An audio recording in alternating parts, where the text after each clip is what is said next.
California, bring them into New York. And we've got a clip from one of the places in California. Guys, can you cue this up? We have a mayor in California, and he's talking about how the immigrants are going to be brought in about 140 every 72 hours from Texas. And the people are not very happy about it at this town meeting. Can you guys play that?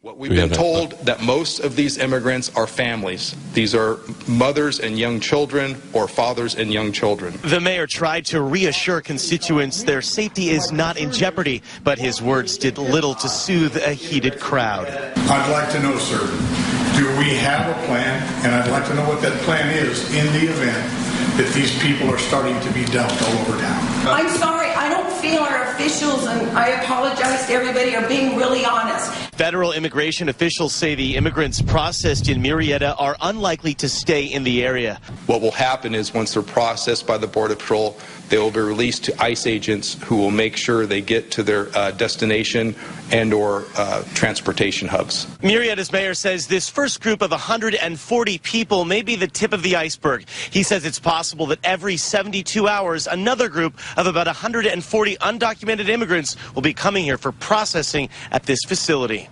That's right. They don't feel like they're being told the truth. Well, guess what? Neither do we. We have a story up on InfoWars from Adon Salazar. It's been picked up by the Drudge Report. 2 more swine flu cases confirmed among minor detainees. And this is something that broke over the weekend. We had 2 additional cases of swine flu virus were confirmed amongst the Central American illegal immigrant minors. This is information that came to us from the president of the local Border Patrol Union. He said both cases involving juveniles were confirmed on Friday by medical personnel located at the facility. He also said about 120 people have been isolated due to exposure with the afflicted juveniles. And then on Sunday, he said 2 more children at the Border Patrol station in Brownsville were also isolated, although they have not confirmed that those are H1N1 swine flu viruses yet. This is his comment. This is what the guy who is talking to us at the National Border Patrol Council said. It is contagious, and we're transporting people to different parts of the state and to different parts of the country. And you hear people in California say, what's going on? And they're sending 140 people about every 72 hours. You heard the mayor say, and then ICE is going to transport them farther into the country. And that was his point. He said, these minors are being kept in overcrowded facilities ridden with poor hygiene. This is the ideal condition for a viral outbreak. Now, it was just yesterday I talked to Dr. Stanley Monteith on the show, and he was talking about how when HIV was first discovered, that it was treated not as a contagious disease. People were not told how to avoid exposure to it. We didn't do anything. The CDC would not do anything to stop exposure to it or to help people to stop exposure to it. No, it was treated as a political issue. And so now we have not just HIV, because it was also, they said there's increasing worries about immigrants hailing from Honduras that could be affected with HIV. It's not just HIV. It's a whole slew of diseases that have been identified. But of course, as we also reported, the CDC has no interest in this. These border officials, a Border Patrol Union has contacted the CDC, asked them for help. They said, it's not our job. It's not their job. Now, one of the things behind this, of course, is we would like to get people to understand is that this is about making NAFTA a fact. As Petraeus said, this is something that was passed 20 years ago. They passed NAFTA. The laws have been on the books. Now they're making it an established fact. It was the law de jure. Now it's becoming de facto. They're making it an accomplished fact. And one of the things that he said in that speech where he said, what comes after America? Well, that's simple. North America. He means North American Union, and he made it very clear that was what he meant. He was talking about how the demographics in all these other countries are falling, in Europe, even in China and other places in Asia, and yet in North America, they're increasing. It's like, really? Really? Are they really increasing? U.S. News and World Report says today that America's evolving look. Census shows that white deaths are outpacing births. Okay? It's not happening. they're bringing people in for that demographic increase. And yet in the same speech, he talks about how they're going to have to get along with fewer people working. And they're not looking at that for the long term. They're not bringing them in for workers. Stay with us. We're going to have Paul Joseph Watson at the bottom of the hour. Alex Jones is going to have a special report on Agenda 21. And Peter Van Buren, a diplomat who's been in Iraq at Baghdad, gives us the scoop. Hey folks, this is Larry Crisp for BabyBoomerBackupPlan.com. I don't have to tell you, this economy sucks. Unlike the political elite and Wall Street bankers, you know that debts don't disappear and bailouts have big consequences. Stock and real estate market bubbles can pop at any moment and evaporate most or all of your retirement savings. Folks, we're in the weakest economy of our lifetime and it's likely to get much worse. Virtually zero sectors of the economy are hiring and workforce participation is at record lows. And I'm here to tell you, this may be the best thing that could happen to you if you move decidedly and develop a backup plan immediately. Proportionately more millionaires were created during the Great Depression than at any time in history, and history is about to repeat itself. Get my free report at BabyBoomerBackupPlan.com or call 888-507-8789. That's 888-507-8789. Hi, I'm Dr. Edward Group. It took me 20 years of searching the globe to find the deposit of the highest purity iodine available. The new Survival Shield X2 is mined from 7,000 to 10,000 feet below the earth in pristine, environmentally clean conditions. The iodine crystals we use are extracted from an ancient 300 million plus year old deposit deep in the earth. It's the strongest nascent iodine on the market today. It delivers 650 micrograms per drop. Experience the new formula. Experience the ancient purity.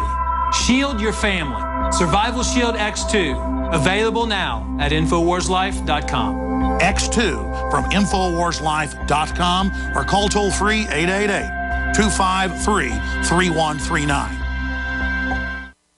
It's been said, those who control the food control the people. Are you concerned about GMO foods making you sick and affecting your mind? Many people suffer from lack of energy, insomnia, loss of stamina, weight gain, and the inability to think clearly. Genetically modified crops, processed foods, and toxic chemicals can compromise your health and are silently destroying your digestive system, which accounts for 80% of your immune system. Take back control of your health with Pro EM1 Probiotic from Terraganics. Pro EM1 Probiotic helps protect your body against irritable bowel syndrome, constipation, Crohn's disease, celiac disease, diabetes, the common cold, and much more. And including a powerful probiotic like Pro EM1 as part of your daily routine, puts you back in control and prevents you from becoming a mindless zombie manipulated by the pharmaceutical and GMO agendas. Call Terraganics at 866-369-3678 or visit Terraganics.com. Terraganix.com. A sudden change in the wind. The day grows dark as ominous clouds move in and lightning begins to carve arcs in the sky. And you realize you are not prepared. I am telling you to take cover. The number of intense storms is increasing exponentially in the U.S. Tornadoes, hurricanes, flooding, and droughts are happening with greater magnitude and frequency. If you are choosing to rely on the government to save you, And no one's coming to help them. you could be dead wrong. The first step towards self-reliance in the face of disaster is a visit to MyPatriotSupply.com. There you'll find the absolute best prices on storable foods, non-GMO seeds, emergency water filtration devices, and so much more. All orders over $49 qualify for free shipping in the lower 48. Visit us online or call 866-229-0927. That's 866-229-0927 and speak to one of our preparedness advisors today. Remember, before it's time to survive, it's time to prepare. MyPatriotSupply.com.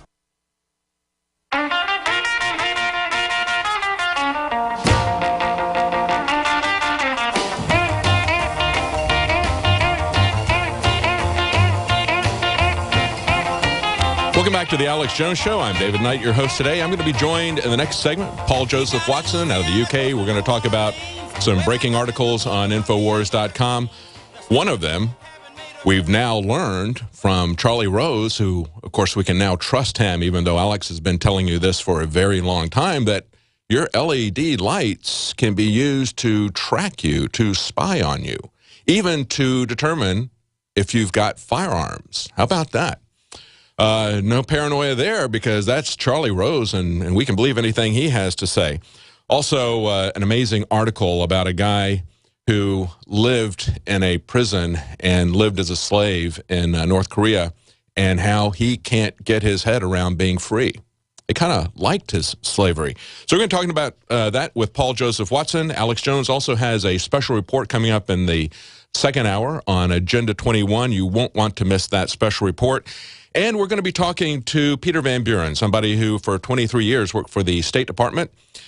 He was talking after he left the State Department about how ineffective things were in Iraq. So we want to talk to him and get his take as someone who's been there, who's been fairly high up in the State Department, get his take on what is going on now in Iraq, and also what we just learned on Sunday about how Blackwater was threatening State Department investigators, threatening to kill them, saying there's nothing you can or will do about this because we're in Iraq. We can do whatever we wish. And that was just a couple of weeks before they had the now infamous massacre of 17 civilians in a public area there in Iraq, including a 9-year-old.